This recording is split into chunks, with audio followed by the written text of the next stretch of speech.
Hi guys, and welcome back to the channel. Okay, continuing in the mastering the Dutch oven cooking. In the first one we talked about some accoutrements to have it. In this one we're going to talk about the Dutches itself. Now, for the average person, it can be an outlay of money. Now start looking at Goodwills, yard sales, stuff like that. Often you will find Dutch ovens available in those places. And that can be a big asset, but let me show you what you're looking for when you're getting your own. Okay, we're going to start with my number 8 Dutch oven. For cooking on a campfire outdoors, you're going to want a cold lid. That means that it's rebated down, it's not domed over. Okay, you also want the legs. Now there's going to be people tell you, oh, the legs get broke off and everything else. Take care of your stuff, they'll last your life. But you got to realize this gives you an advantage. We're going to show you that in a little bit, that oven doesn't have. Actually, two major advantages. You want fairly heavy. Now I like Lodge or any of the American made ones. Work really, really well. You also, the lids. Pull it off, look carefully and make sure there's no cracking around the edges. Where it's been broken, it's got a crack out in it or something like that. If it's got a good coating of seasoning, that's great. If not, you can add that yourself. On the lid itself, make sure this handle hasn't been cracked or broken. That will give you headaches. Once cast iron begins cracking, it's going to keep cracking. Every time you heat it, cool it, the crack gets bigger and bigger until finally a piece falls out.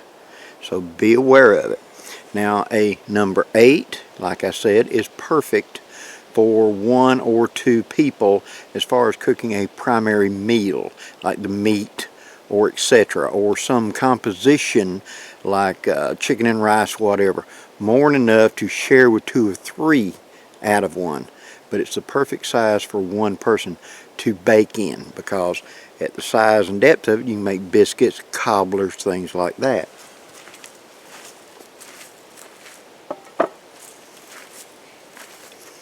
Now, here is the main body.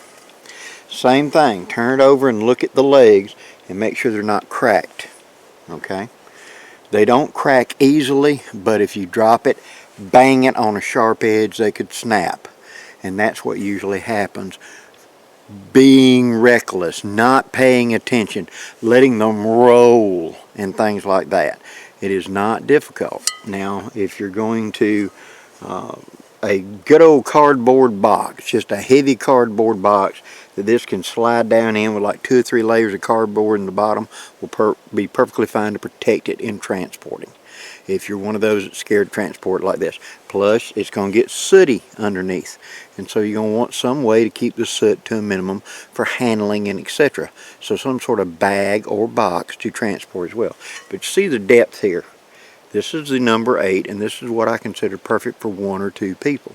And if you're starting out, I recommend this size, a number 8, to begin with. This is number 8. That's a number 10. See the size difference? A 10-inch. This is what you're going to want for the big meals, the big cooking, for where you're doing something for the whole family. A lot of cobbler for the family reunion. Baking a big batch of biscuits because you're feeding 4 and 5, 6 people. The bigger is better. So you'll eventually want a larger.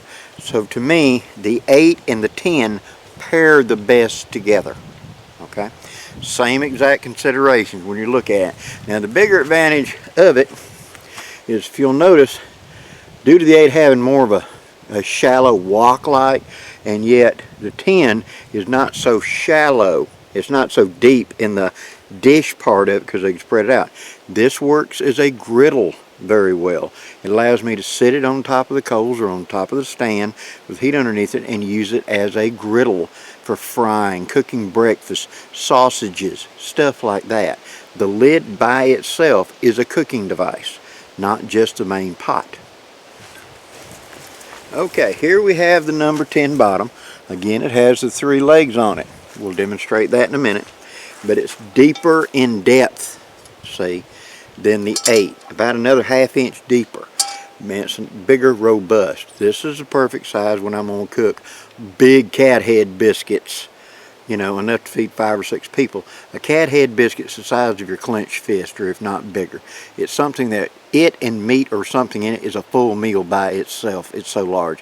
Think of it like a jumbo hamburger bun. You know, fully made up hamburger, that's the size of the cat head biscuit. And so you need something big enough, real estate to work with.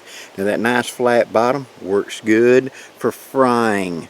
You can put like a 1/2 inch of oil in this and fry chicken and other meats. So this does better as a deep fryer than the smaller 8-inch. The smaller 8-inch, like I said, is better for the one-person type stuff. But whenever you're trying to cook fish or fry chicken for a group or whatever, the larger and the greater the volume of the oil at temperature, therefore when I put the cooler meat, because I'm putting a piece of chicken in here, it's going to pull the temperature back down. And it's got to catch back up and warm back up into the frying level. Bigger, deeper volume, a deep fryer, will hold the heat better and not lose heat, so keep frying it. You don't want to soak, and we'll get this when we get into the cooking part, we don't want to soak the meat in the oil. We want that oil to the point that when we lay it in there, it immediately goes to frying, and it's that bubbling action is where it's heating up the meat and steam is coming out of the meat.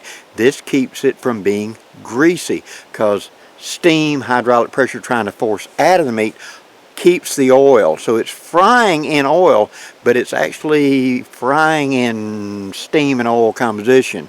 So it's kind of steaming and frying at the same time, and you get chicken that's nice and crispy but is not greasy.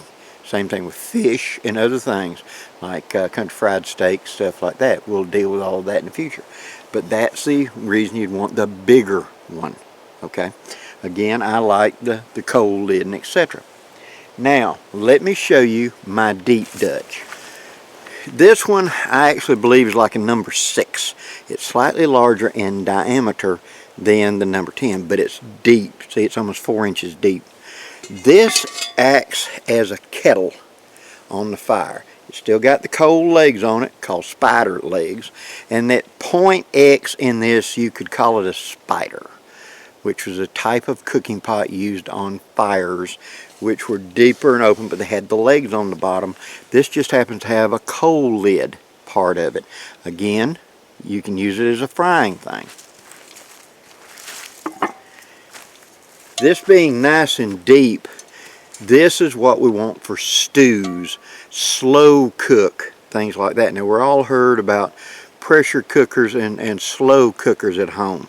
Well, originally it was on a fire, and this would mean you would put it in here, put the vegetables, the food, tough cuts of meat like stew beef, stuff like that, and it would then be browned on the bottom and some high heat, and then other stock, liquid, whatever vegetables be added to it, and be hung a little higher up and kept in a constant state of a low simmer for hours to let that meat tenderize.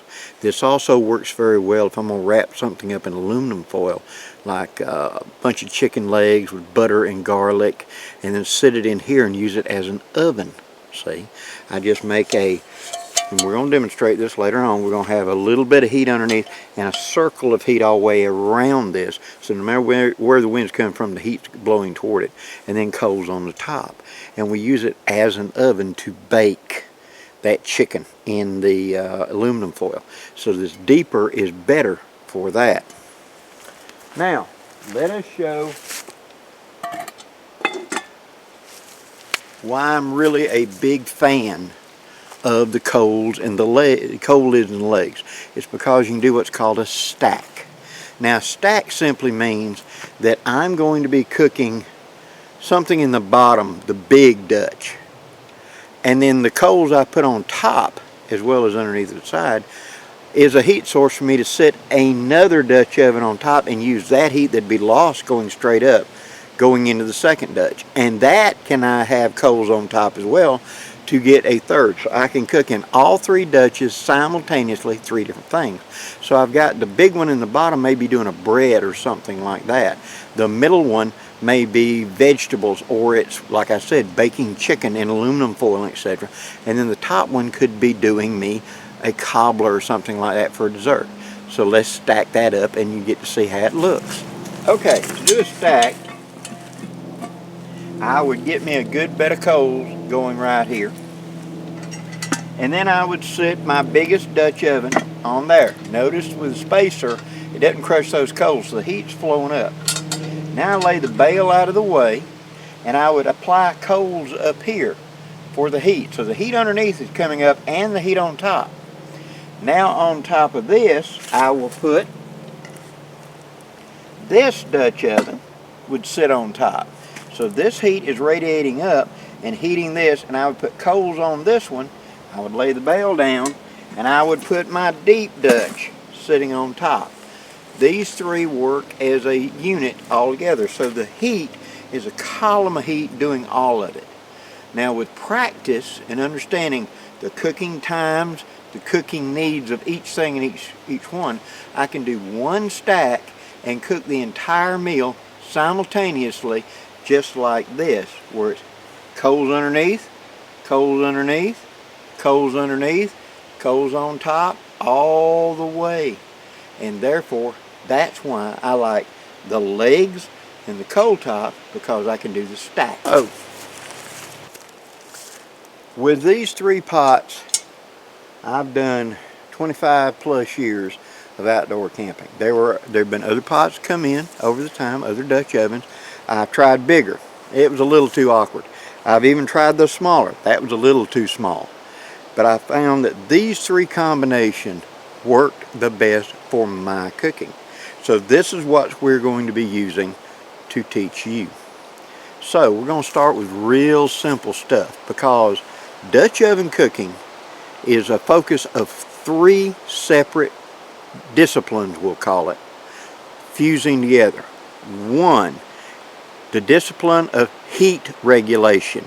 How much heat to utilize to cook, not to burn it, cook it slow, cook it fast. The conditions that I'm facing out here, it's cold, so I need more heat, or it's hot summer, I need less heat. So that's heat. Two is understanding the physicals of these pots and the best way to utilize them, such as rotation. We're going to get to that when we're talking about biscuits and bread, of rotating the coals and rotating the pots so the hot spots don't burn someplace. And then third is a recipe. So it's heat regulation, understanding how to regulate the pots themselves, turn, rotate, etc., and understanding the recipe. It's complicated. And that's the reason many people, when they talk about doing Dutch oven on channels, all they do is they just throw it out there and, oh, this is Dutch oven and I cooked it on the fire. It's too complex to try to do it in a series. Well, if you're willing to listen, I'm willing to try to pass on 50 years experience of how to cook using a Dutch oven in the woods. We're going to start out with that heat regulation. We're going to start out with charcoal, because that's a given that you can count how many charcoal briquettes to get a volume of heat. See, once you learn how much heat you need, then you can go to coals out of a fire, because you've got a basis of how much. I'm not getting enough heat, it's not cooking fast enough, etc. Then on the other hand, we're going to start with some super simple recipes that anybody can do with very little chance of screwing it up, because success will breed success. You are going to make mistakes. Fail. First attempt in learning, you're going to fail. You're going to get some soot on you. That's just the way it is around Dutch ovens. But at the same time, you can cook some fantastic meals. And once you learn how to do it, and once you get a little time and skill invested, a little bit of dirt time, a little bit of soot on the end of your nose, whenever you lift that lid up and go to stir it, and the people downwind in the campground going, everybody's looking to come to dinner with you, you know you're making headway. You can cook meats, you can cook vegetables, you can bake cookies, you can make brownies, you can make cakes, you can make soups, stews, sauces, chili. Anything you can do at home, you can do in this Dutch oven. And we're going to do it together. Hope you enjoyed this, guys. In the next video, we'll be cooking one of our first dishes. Till next time, guys, I'm Blackie, wishing you safe journeys. Have a great day, guys.